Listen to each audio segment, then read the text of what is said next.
عمران خان کا anti establishment بیانیہ خوب کیش ہوا اور عوام نے ان کے اینٹی اسٹیبلشمنٹ بیانیے پر اور پی ڈی ایم حکومت میں جو شہباز شریف کی کارکردگی تھی اس کی وجہ سے یہ جو ووٹنگ ہوئی ہے اور جو رزلٹ آئے ہیں خلاف توقع آئے ہیں۔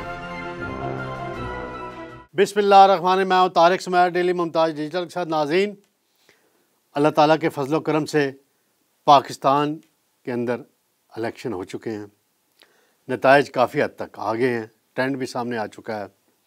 گزشتہ رات بہت کنفیوژن تھا، تو میری عادت نہیں کہ کنفیوژن کے اندر ایسی بات ہو جائے جس پہ کوئی غلط میسج چلا جائے کہ جی کیا ہو رہا ہے، کیا ہوا الیکشن کے رزلٹ میں۔ اب کافی حد تک واضح ہو چکی ہے پوزیشن۔ عمران خان کا اینٹی اسٹیبلشمنٹ بیانیہ خوب کیش ہوا ہے اور عوام نے ان کے اینٹی اسٹیبلشمنٹ بیانیے پر اور پی ڈی ایم حکومت میں جو شہباز شریف کی کارکردگی تھی اس کی وجہ سے یہ جو ووٹنگ ہوئی ہے اور جو رزلٹ آئے ہیں اور خلاف توقع آئے ہیں، جو اسٹیبلشمنٹ کے اندازے تھے، جو میڈیا کے بڑے بڑے اینکر، بڑے بڑے صحافیوں کی رپورٹس آ رہی تھیں کہ اتنی یہ ہوگا وہ ہوگا۔ ناظرین، آپ کو یاد ہوگا میں نے چند روز قبل اپنے ایک پروگرام میں اس وقت کی جو سچویشن تھی اس کے مطابق بتایا تھا کہ 70 آزاد امیدوار جیتنے کا امکان ہے، اور اب آپ دیکھیں فگر، تو اس وقت میں جب ریکارڈنگ کرا رہا ہوں 74 آزاد جیت چکے ہیں نیشنل اسمبلی میں، جن میں 70 کے قریب آپ یہ کہہ سکتے ہیں یا اس کے آگے پیچھے پی ٹی آئی کے حمایت یافتہ امیدوار ہیں، اور مسلم لیگ نون نے کم بیک کیا ہے، اس کے 55 ہیں۔ پیپلز پارٹی 37 پہ اس وقت کھڑی ہے، اور ایم کیو ایم، آئی پی پیز دیکھیں، محمود اچکزئی دیکھیں، جمعیت علماء اسلام کو دیکھیں، اور دیگر چند ایک اور آزاد، تو یہ نون لیگ کے الائز ہیں۔ ان کے ووٹ نون لیگ کے ساتھ گنے جانے چاہیے اور گنے جائیں گے۔ پنجاب کے اندر ابھی بھی کنفیوژن ہے، نون لیگ بہرحال لیڈ کر رہی ہے، 121 نشستیں نون لیگ کے پاس ہیں اور 106 آزاد ہیں، اور پنجاب کے اندر حکومت بنانے کے لیے 297 میں سے 184 ووٹوں کی ضرورت ہوتی ہے۔ اگر 121 یا آگے بڑھتی ہے، مکمل رزلٹ آتے ہیں، تو نون لیگ یہ توقع ظاہر کر رہے ہیں، جو رپورٹس آ رہی ہیں، کہ براہ راست پنجاب اسمبلی کی 150 نشستیں جیت جائے گی، اور اس کے اندر جب اسپیشل سیٹیں خواتین کی اور مائنارٹیز کی ایڈ ہوں گی تو وہ حکومت بنانے کی پوزیشن میں آ جائیں گے۔ بڑے اپسیٹس ہوئے ہیں، مولانا فضل الرحمان اپنے ہوم گراؤنڈ سے بڑے مارجن سے پھر ہار گئے، شیخ رشید کا کہیں نام و نشان نہیں نظر آ رہا، چودھری نثار علی خان تینوں نشستوں سے ہار گئے ہیں، چودھری پرویز لائی اور ان کی اہلیہ ہار گئیں، چودھری صالح حسین پہلی مرتبہ گجرات سے قومی اسمبلی کے ممبر بن گئے ہیں، اور یہ وہ ان کی نشست تھی، ان کے والد صاحب یہاں سے بنا کرتے تھے، ان کے دادا بنا کرتے تھے۔ تو بہرحال یہ ایک صورتحال۔ سیالکوٹ کا جو رزلٹ ہے، بڑی باتیں ہو رہی ہیں، بڑے تبصرے بھی ہو رہے ہیں کہ خواجہ آصف کو جیت جو ہے بڑی مشکل نظر آ رہی تھی، لیکن بلاخر وہ جیت گئے، اور 1,18,000 ووٹ انہوں نے لیے ہیں، اور ریحانہ ڈار صاحبہ جو ہیں انہوں نے 1,00,000 ووٹ لیے ہیں تقریباً، تو 18,000 کی لیڈ ہے، اور 2018 میں وہ بہت کم مارجن سے عثمان ڈار سے جیتے تھے۔ خواجہ آصف پرانے کھلاڑی ہیں، ان کے خلاف پروپیگنڈا بھی بہت ہوا، بہرحال وہ کامیاب ہوئے ہیں۔ کے پی کے اندر کلیئر مینڈیٹ وہی والا آیا ہے جو 2018 میں تھا آلموسٹ، کہ پی ٹی آئی جیت گئی۔ عمر ایوب نے ریکارڈ تقریباً 1,92,93,000 ووٹ حاصل کیا ہے۔ میاں نواز شریف لاہور سے جیت گئے ہیں، 1,71,000 ووٹ لیے ہیں، اور مانسہرہ سے وہ ہار گئے ہیں پی ٹی آئی کے حمایت یافتہ امیدوار سے. تو اگر یہاں بہت سی باتیں اور تو اور عطا تارڑ صاحب جیت گئے ہیں، اور عطا تارڑ نے بلاول بھٹو کو شکست دی ہے، اور بلاول بھٹو یہاں تیسرے نمبر پر آئے ہیں. میں داد دوں گا یہاں خواجہ سعد رفیق کو، اور میں اپریشیٹ کروں گا ان کو کہ انہوں نے سردار لطیف کھوسہ سے شکست کھائی، فوراً ٹویٹ کیا، اپنی شکست تسلیم کی، جمہوری عمل کا مظاہرہ کیا. تو باقیوں کو بھی ایسے ہی کرنا چاہیے، سب کو، جو ہار رہے ہیں، جو جیت رہے ہیں، کہ جی ایک سیاسی عمل کا حصہ ہے. لیکن افسوسناک بات ہے کہ لاہور کے اندر بلاول بھٹو کی ہار پہ شیریں مزاری نے پریس کانفرنس کی. تو بھائی وہاں آپ بتا دیں نا کتنے ووٹ ان کو ملے. 15,000 ووٹ ان کو ملے ہیں. ظہیر عباس کھوکھر تحریک انصاف کے حمایت یافتہ تھے، وہ دوسرے نمبر پر آئے ہیں، کافی ووٹ ان کو ملے ہیں، 70-75-80 ہزار کے قریب ان کو ووٹ ملے ہیں. تو یہ اس طرح کی بات نہیں کرنی. جس طرح سعد رفیق نے ایڈمٹ کیا ہے، اپنی شکست کو مانا ہے، اسی طرح ہونا چاہیے. اور ایک اور ملتان سے پیپلز پارٹی کے لیے بہت اچھی خبر آئی ہے. سابق وزیر اعظم یوسف رضا گیلانی نے کم بیک کیا ہے، بہت بڑا اور بڑا ریکارڈ بنایا ہے کہ یوسف رضا گیلانی خود جیت گئے اور ان کے 2 بیٹے جیت گئے ایم این اے کی نشست پہ. ایک پہ مہر بانو قریشی کو ہرایا، ایک بیٹے نے ان کے. تو یہ بڑی خوشائند بات ہے پیپلز پارٹی کے لیے کہ جنوبی پنجاب سے کے اندر سے ان کے لیے نشستیں آئی ہیں. بلوچستان سے گوادر اور ہب کی نشست سے جناب اسلم بوتانی پہلے بھی ایم این اے تھے، وہ جیت گئے ہیں، اور جام کمال کو انہوں نے ہرایا. 2018 میں بھی جام کمال کو انہوں نے ہرایا تھا ایم این اے کی نشست پہ، اور جام کمال با پارٹی کے صدر بن کے پھر چیف منسٹر بن گئے تھے. یہ ان کے روایتی حریف ہیں. اور اسلم بوتانی بڑی محنت کرتے ہیں، حالانکہ وہ بیمار آدمی ہیں. اللہ تعالیٰ ان کو صحت دے اور ہمت دے.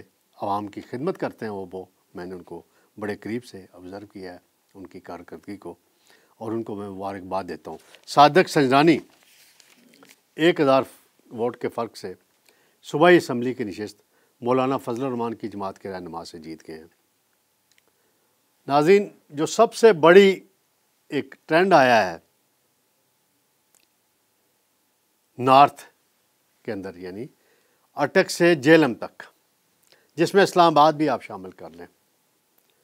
آپ کو یاد ہوگا ناظرین، 2013 کے الیکشن میں اٹک سے جہلم تک مسلم لیگ نون کامیاب ہوئی تھی. پھر 2018 کے الیکشن میں اٹک سے جہلم تک تحریک انصاف جیتی. اب حنیف عباسی بھی جیت گئے ہیں، ملک ابرار بھی جیت گئے ہیں، انجم عقیل بھی جیت گئے ہیں، ڈاکٹر طارق فضل بھی جیت گئے ہیں، راجہ خرم نواز ایک آزاد جیتے ہیں اسلام آباد کی NA48 سے، اور ان کا الائنس ہوا تھا مسلم لیگ نون کے ساتھ، طارق فضل کے ساتھ، اور وہ یقیناً مسلم لیگ نون میں جائیں گے. تو میں یہ جو بات کرنا چاہتا ہوں وہ یہ ہے کہ نارتھ کے اندر ایک سوچ پائی جاتی ہے، کہہ سکتے ہیں آپ، کہ یہ یہاں سے لوگ ہمیشہ اسٹیبلشمنٹ کے ساتھ چلتے ہیں. آج دیکھیں اٹک سے جہلم تک مسلم لیگ نون ایم این اے کی میکسیمم نشستیں وہ جیت گئی ہے. اور شیخ آفتاب سے آغاز ہوتا ہے، پھر بلال اظہر کیانی تک آپ پہنچ جائیں، وہ جیتے ہیں. جناب میجر طاہر اقبال ہیں، میجر ریٹائرڈ طاہر اقبال چکوال سے، جو ایک سیاسی گھرانے سے تعلق رکھتے ہیں. سابق وفاقی وزیر جنرل ریٹائرڈ عبد المجید ملک مرحوم کے داماد ہیں. قیصر مجید جو ان کے بیٹے ہیں جنرل عبد المجید ملک صاحب کے، وہ بڑی انہوں نے کمپین چلائی، اور ایک بڑا پروپیگنڈا بھی تھا، ایک بڑا امپریشن بھی تھا. ہمارے دوست ہیں سلمان غنی صاحب، میں کچھ دن پہلے لاہور گیا تھا الیکشن سے پہلے، ان سے میری ملاقات ہوئی دنیا نیوز کے اندر. میں گیا تو انہوں نے خصوصی طور پہ مجھ سے پوچھا کہ ایاز امیر صاحب کی اور طاہر اقبال کی کیا پوزیشن ہے. تو میں نے ان کو کہہ دیا تھا کہ major retired Tahir Iqbal election جیتیں گے اور سردار غلام عباس بھی جیتیں گے، اور یہی ہوا آج کہ دونوں نشستیں، قومی اسمبلی کی بھی اور صوبائی کی ساری نشستیں وہ جیتے ہیں۔ بلال اظہر کیانی جو ہیں نوجوان ہیں، نئی سوچ کے حامل ہیں، معیشت کے بڑے ماہر ہیں، بڑی معاونت کرتے رہے ہیں وزیر خزانہ کی، اور وہ بڑے قریبی ان کا تعلق ہے میاں نواز شریف سے اور مریم نواز کے ساتھ بھی۔ ان کے جو سیاسی کام ہوتے ہیں اور لکھنے کا جو کام ہوتا ہے، کوئی چیز تیار کر کے دینی ہوتی ہے بیانیہ پارٹی کا بنانے کے لیے، اس میں بھی بڑی معاونت کرتے ہیں۔ مریم اورنگزیب کی بھی وہ معاونت کرتے ہیں بلال اظہر کیانی، تو ان کی جیت جو ہے بڑی اہمیت کی عمل ہے مسلم لیگ نون کے لیے۔ ناظرین، KPK کے اندر آزاد سارے جیت گئے ہیں، اب وہاں چیف منسٹر جو بنے گا وہ عمران خان کا نامنی بنے گا، لیکن عمران خان صاحب کو خیال رکھنا چاہیے کہ کوئی عثمان بزدار پلس نامزد نہ کریں، کوئی محمود خان پلس نامزد نہ کریں۔ محمود خان بھی ہار گئے، پرویز خٹک بھی ہار گئے، جہانگیر ترین بھی ہار گئے، اور جہانگیر ترین تو ایک نشست تو جو ہے مسلم لیگ نون کے صدیق بلوچ سے آ رہے ہیں لودھراں کی، اور ایک ملتان کی نشست عامر ڈوگر تحریک انصاف کے رہنما سے آ رہے ہیں۔ تو جہانگیر ترین، اور لاہور کے اندر اون چودھری جیتے ہیں جی، بڑا کلوز فائٹ ہوا ہے، اس پہ کنٹروورسی بھی تھوڑی سی بنی ہوئی ہے، لیکن بہرحال جو حتمی نتائج ہیں، سرکاری نتائج ہیں، اس کے مطابق وہ جیت گئے ہیں۔ خیبر سندھ کے اندر پیپلز پارٹی کو میجارٹی ہے جی، بڑی کھلی میجارٹی ہے، اور بڑے آرام سے وہ سندھ کے اندر حکومت بنائیں گے۔ اب ناظرین، میں نے آخری پوائنٹ پہ آتا ہوں، جو یہ آزاد ہیں ان کا کیا بنے گا وفاق کے اندر، ان کا کیا کردار ہوگا حکومت کی تشکیل میں، کون وزیر اعظم بنے گا، سب سے بڑا سوال ہے اس وقت۔ آصف زرداری کی بڑی خواہش ہے اور کوشش ہے، اسلام آباد پہنچ بھی گئے ہیں، ڈیرے بھی ڈال دیے ہیں، اور دم درود بھی انہوں نے شروع کر دیا ہے۔ وہ کتنے آزادوں کو لے جاتے ہیں پنجاب سے جو تحریک انصاف کے جیتے ہیں، اور پنجاب کے اندر نون لیگ کی حکومت اگر بن رہی ہے تو یہاں کے آزاد سوچیں گے اور کہیں گے کہ ہمیں آصف زرداری کے ساتھ جا کے کیا ملنا ہے، کیا فائدہ ہونا ہے، معاملات تو سارے صوبائی حکومت کے ساتھ چلنے ہیں۔ تو یہ بڑا اہم سوال ہے، اور اسحاق ڈار جو ہیں ان کو ٹاسک دے دیا گیا ہے، اور ایاز صادق کو بھی ٹاسک دے دیا گیا ہے، سعد رفیق بھی رابطے کر رہے ہیں، اور لوگ بھی رابطے کر رہے ہیں۔ جو آزاد جیتے ہیں نون لیگ ان کے ساتھ رابطوں میں ہیں، اور نون لیگ یہ توقع کر رہی ہے کہ 75 سے 80 نشستیں جو ہیں نون لیگ کی ہو جائیں گی، جو ہی سارے نتائج آ جائیں گے تو بڑی یہ ان کے لیے، وہ کہتے ہیں کہ ہم کمفرٹیبل ہو جائیں گے، اور سنگل لارجسٹ پارٹی جو ہے نیشنل اسمبلی کے اندر بن جائے گی۔ ناظرین، یہ تھا سارا حال احوال، میں نے آپ کو بتا دیا۔ اب میں نے آپ کو یہ ایک بات بتانی ہے، دو باتیں سے بتانی ہیں کہ 2018 میں میاں نواز شریف نے اینٹی اسٹیبلشمنٹ بیانیہ بنایا، وہ جیل میں تھے، لیکن پنجاب کے اندر مسلم لیگ نون نے میجارٹی حاصل کی، صوبائی اسمبلی میں میجارٹی حاصل کی، نیشنل اسمبلی میں بھی ان کی سیٹیں بہت اچھی آئی تھیں پنجاب کے اندر، اور وہ 89 تک پہنچ گئے تھے، 89 ان کی تعداد تھی مجموعی طور پہ تمام MNAs کی۔ تو یہ دیکھنے کی بات ہے کہ پنجاب کے اندر یا KP کے اندر اینٹی اسٹیبلشمنٹ بیانیہ اپنانے پہ لوگ کیوں ووٹ دیتے ہیں، اس کا تجزیہ کرنے کی بڑی ضرورت ہے، اس کا انالیسس کرنے کی ضرورت ہے کہ عمران خان ان پاپولر ہو گئے تھے عدم اعتماد سے پہلے، کیونکہ اس وقت تک نواز شریف کا ووٹ کو عزت دو کا بیانیہ برقرار تھا۔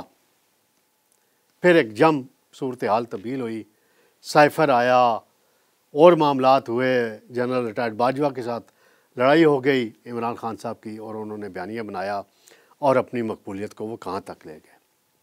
پھر ایک اور بات ہے، حال ہی میں 3 مقدمات کے فیصلے ہوئے عمران خان کے خلاف، اور ایک مقدمہ پرسنل لائف کے متعلق تھا، اس میں بھی ہوا، اس نے بھی بڑا فرق ڈالا۔ اب جو فیصلہ ساز لوگ ہیں انہوں نے ایک اپنے طور پہ تجزیہ کیا ہوا تھا کہ جی یہ فیصلے آئیں گے تو ووٹر بالکل نہیں نکلے گا، بلکہ ان فیصلوں کا عمران خان کو اور ان کے جو امیدوار تھے ان کو بڑا فائدہ پہنچا، اور ایک مظلومیت کا کارڈ آیا، مظلومیت کا ووٹ آیا اور لوگ نکلے پھر۔ تو لہٰذا ان چیزوں کا تجزیہ کرنے کی بڑی ضرورت ہے، اور میں تو اکثر یہی کہتا ہوں ملک کو بحران سے نکالنا ہے، معیشت کو ٹھیک کرنا ہے، تو ایک قومی حکومت بنا دی جائے، وفاق کے اندر سب آئیں، میثاق نیا کریں، میثاق معیشت کریں، اور سب مل بیٹھیں، جو کچھ ہوا ہے اس پر سب اپنی اپنی جگہ پہ معذرت کریں اور ایک نئے سفر کا آغاز کریں اس پاکستان کے لیے۔ تو ناظرین، میں نے یہی اہم ترین بات کرنی تھی، تو انشاءاللہ ہو سکتا ہے میں رات کو ایک اور اپنی ویڈیو اپلوڈ کراؤں جب رزلٹ کافی 100% آ جائیں گے، نہیں تو پھر کل میں انشاءاللہ آپ کی خدمت میں دوبارہ حاضر ہوں گا۔ اللہ حافظ۔